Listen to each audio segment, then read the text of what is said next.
Tumsifu Yesu Kristo. Wapendwa, karibuni katika tafakari ya neno la Mungu Dominika ya pili ya Kwaresma katika mwaka cha. Somo la kwanza ni la kitabu cha Mwanzo sura ya 15 aya 5 hadi 12 na aya 17 hadi 18. Somo la pili ni la waraka wa mtume Paulo kwa Filipi sura ya 3 aya 17 hadi sura ya 4 aya kwanza. Injili takatifu ni ya mwinjili Marko sura ya 9 aya 28b hadi 36. Yesu aliwatoa Petro na Yohana na Yakobo akapanda mlimani ili kuomba. Ikawa katika kusali kwake sura ya uso wake ikageuka, mavazi yake yakawa meupe yakimetameta. Na tazama, watu wawili walikuwa wakizungumza naye, nao ni Musa na Elia. Walionekana katika utukufu. Wakanena habari za kufariki kwake atakakotimiza Yerusalemu.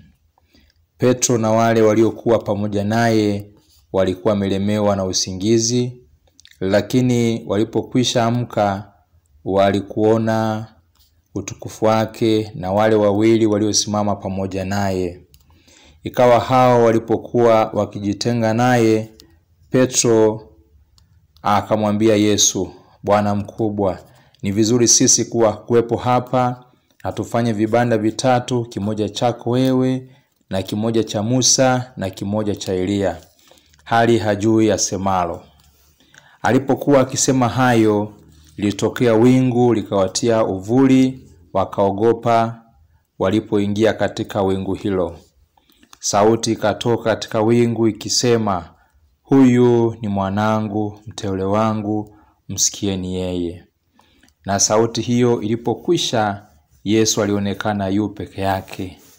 Nao wakanyamaza wasitangaze kwa mtu siku zile lolote katika hayo walioyaona.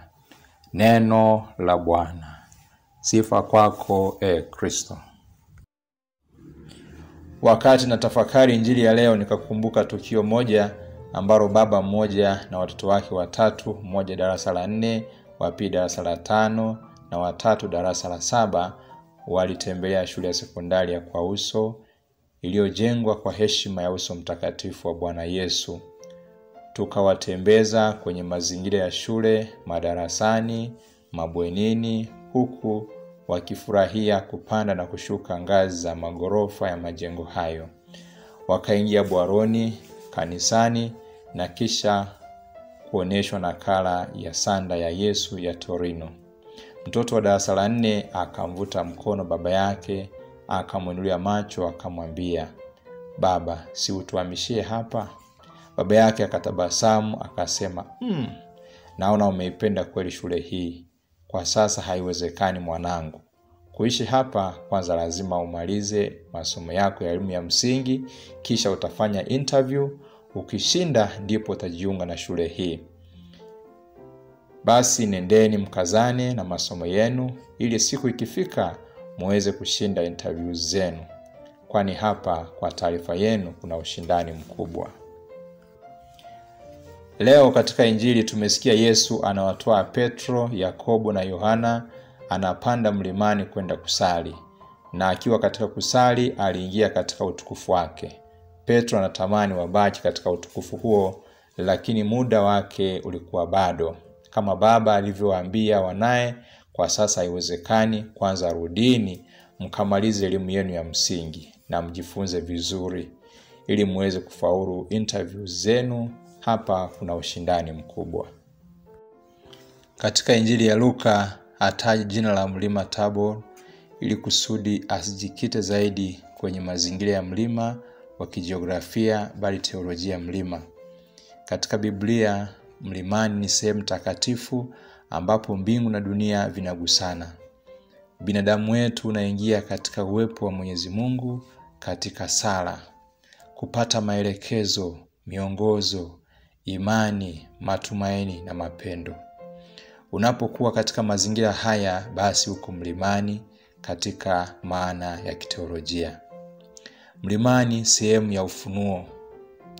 Ukitaka Mwenyezi Mungu ajifunue kwako, basi jifunze kutafuta uwepo wake katika sala. Nenda mlimani. Yesu aliwaambia mitume, nami nawaambia kweli, wapo katika hawa waliosimama hapa ambao hawataonja mauti kabisa hata uone kwanza ufalme wa Mungu. Injili ya Luka sura ya 9 aya 27. Na baada ya utabiri huo, siku ya 8 Yesu anapanda mlimani na Petro na Yakobo na Yohana kuwafunulia utukufu wake akiwa katika sala. Mlimani kama sehemu ya uwepo wa Mungu. Uwepo wa Mungu katika Agano la Kale ulioneshwa kwa alama ya wingu na sauti. Kitabu cha Kutoka sura ya 19 aya 16. Kama Musa alivyopanda mlimani na Aroni na Nadab na Abihu kukutana na Mungu mlimani Sinai kupata maelekezo na miongozo, leo Yesu anapanda na Petro na Yakobo na Yohana huko mlimani. Tunasoma, alipokuwa akisema hayo, litokea wingu likawatia uvuli. Sauti ikatoka katika wingu ikisema, huyu ni mwanangu mteule wangu, msikieni yeye. Injili ya Luka sura ya 9 aya 34 hadi 35. Nawe nenda mlimani katika kipindi hiki cha Kwaresma kwa kusoma neno la Mungu, kwani tunasoma neno la Mungu taa ya miguu yangu na mwanga wa njia yangu. Mlimani kama sehemu ya kung'ara. Musa baada ya kukutana na Mwenyezi Mungu mlimani uso kwa uso, uso wake ulikuwa uking'ara hata watu hawakuweza kumwangalia usoni. Kitabu cha Kutoka sura ya 34 aya 29 hadi 35. Leo katika Injili tumesikia Yesu akiwa katika kusali kwake, sura ya uso wake inageuka, mavazi yake yanakuwa meupe yakimetameta. Injili ya Luka sura ya 9 aya 29. Kung'ara mavazi ni picha ya utakatifu wa wateule wa Mwenyezi Mungu, kanisa la washindi watakatifu wa mbinguni. Kisha mmoja wa wale wazee akaniuliza, ni nani hawa waliovaa mavazi meupe, nao watoka wapi? Hawa ni wale watokao katika dhiki kuu, nao wamefua mavazi yao katika damu ya mwana-kondoo. Kitabu cha Ufunuo sura ya 7 aya 14. Mlimani kama sehemu ya kwenda kuimarishwa katika utume wako. Musa na Elia walionekana wakiongea na Yesu juu ya maandiko ya Torati na manabii yaliyomhusu yeye, ambayo yatatimia huko Yerusalemu kabla ya kutukuzwa kwake. Ni mwaliko kwetu kwenda mlimani kuimarishwa juu ya wajibu wetu wa kuwa wafuasi waaminifu wa Kristo kwa kubeba misalaba yetu kila siku na tukamfuata, ili siku moja tustahilishwe kuingia katika utukufu wake.